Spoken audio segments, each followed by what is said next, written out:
You chose answer C, so 12 in the units for the reaction rate, which is the correct answer. Let's go through a quick explanation of this answer.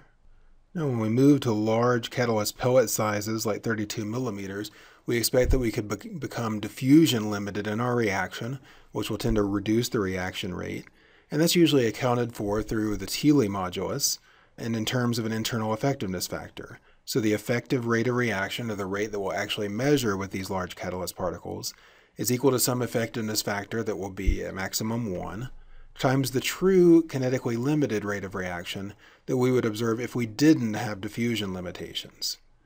Now, in this case, what we have observed is that as we increase the catalyst particle size up to 8 millimeters, we transition into a diffusion limited regime, where initially, in going from 1 to 2 millimeters, the rate of reaction didn't change much. It only went down from 100 to 98, which may not even be within the error of our measurements.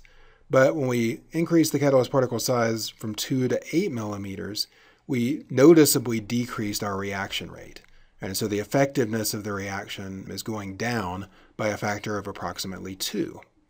If we look at this on a standard Thiele modulus diagram of the effectiveness factor versus the Thiele modulus, or phi, which is usually plotted on a log-log scale, we see that we expect a transition from an effectiveness of 1 at low values of the catalyst diameter, or at low values of the Thiele modulus, to an effectiveness factor that depends reciprocally on the Thiele modulus when we get to high values of the Thiele modulus, or in other words, high values of the catalyst diameter, where the Thiele modulus we expect to depend linearly on the diameter of the catalyst particles. All right, so once we start transitioning into this region, when we have a change in the diameter by a factor of 4, we're going to expect that the Thiele modulus will change by a factor of 4, whereas the effectiveness factor before was 48 over 100 for an 8 millimeter catalyst particle, since the true reaction rate is around 100 and the measured reaction rate was around 48. Once we're in this regime, if we multiply this Thiele modulus by another factor of 4, that's going to have the effect of decreasing our effectiveness factor by a factor of 4, since it depends reciprocally on the Thiele modulus. And so therefore we're going to expect to go from 48 out of 100 to 12 out of 100, or 0.12.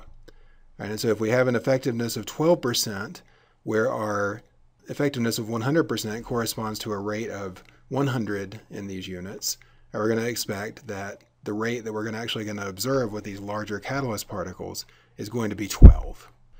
Now, it's important to bear in mind that there are trade-offs with using smaller catalyst particles, right, where we do achieve this higher reaction rate when we go down to a catalyst particle size of 1 millimeter. The big disadvantage is that when we use these small catalyst particle sizes, we have a greater tendency toward pressure drops in a plug flow type reactor. Trying to force fluid past a bunch of small particles is a lot more difficult than through a lot of large particles. And so that would be the reason to try to go to as large a particle size as you can. But as we can see, once we get to these very large particle sizes of around 32 millimeters, we're starting to get very large drops in our reaction rate, down to an effectiveness factor of 12%.